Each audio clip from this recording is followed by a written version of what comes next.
జ్వాలతో కదిలినాడు రాల హృదయాల తడి మేటి తడిలా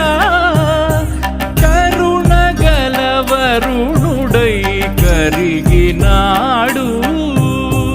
అతనొక ఆకాశం అంతెరుగని శూన్యం ఆవిరి మేఘాలే అతని సొంతం మరమరి కలవైరం కాల్చెడి అంగారం వెలుగుల వైభోగం అతని నయనం